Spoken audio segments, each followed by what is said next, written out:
Hello বন্ধুরা, আশা করি ভালোই আছেন। একটি নতুন রেসিপি নিয়ে চলে এসেছি, রসগোল্লা।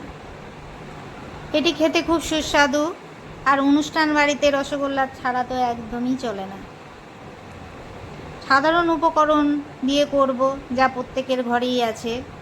প্রথমে 200 গ্রাম ছানা নিয়েছি, তা জল ঝরিয়ে নিয়েছি। হাফ চামচ কর্নফ্লাওয়ার দিয়ে দিলাম, 1 চামচ ময়দা দিয়ে দিলাম। এই 3টি উপকরণ 1 মিনিট খুব ভালো করে মাখিয়ে নেব।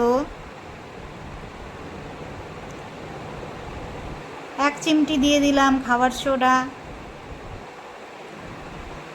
তাতে রসগোল্লাটা খুব সুগন্ধ হয় এবং খেতেও ভালো লাগে। হাতের তালু দিয়ে এইভাবে চেপে চেপে মাখাতে হবে 10 থেকে 20 মিনিট। ছানা মাখানোটাই কিন্তু বেশি গুরুত্বপূর্ণ, ভালো করে মাখাতে হবে।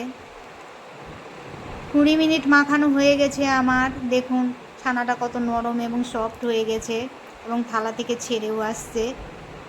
তখন বুঝবেন পারফেক্ট ছানা মাখানো হয়ে গেছে। এইভাবে রেস্টে 5 মিনিট রেখে দিলাম। ওইদিকে শিরাটা তৈরি করে নেব। 3 বাটি জল আর 1 বাটি চিনি দিয়ে দিলাম।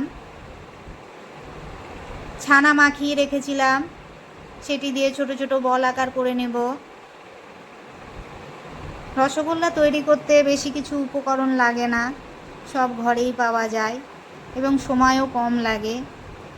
এইভাবে করে রসগোল্লা বাড়িতে বানালে এবং প্রিয়জনকে খাওয়ালে খুব ভালোই হয়।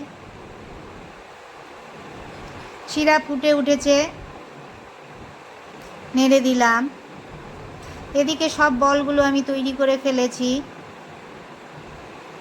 একে একে শিরার মধ্যে বলগুলো ছেড়ে দেব। গ্যাসের ফ্লেমটা কিন্তু হাই থাকবে। একসাথে কিন্তু সব বলগুলো ছাড়া যাবে না, একটা একটা করেই ছাড়তে হবে, না হলে শিরাটা ঠান্ডা হয়ে যাবে, তবে রসগোল্লাগুলো ভালো হবে না। টকবক টকবক করে শিরা যখন ফুটবে তার ভিতরেই রসগোল্লা ছাড়তে হবে। 5 মিনিট পরে ফিরে আসলাম। দেখুন রসগোল্লাগুলো একটু ফুলে উঠেছে, নেড়ে দিলাম।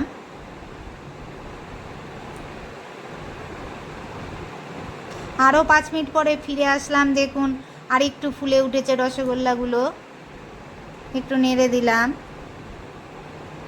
আরও 5 মিনিট পরে ফিরে আসলাম। রসগোল্লা দেখেন টপো টপো করে ফুলে উঠেছে, খুব সুন্দর লাগছে দেখতে। আমার রসগোল্লা রেডি হয়ে গেছে। এইভাবে করে বাড়িতে আপনারা তৈরি করুন, কেমন হয়েছে আমাকে বলবেন। আর ভালো থাকুন, সুস্থ থাকুন। আবার একটি নতুন রেসিপি নিয়ে চলে আসব।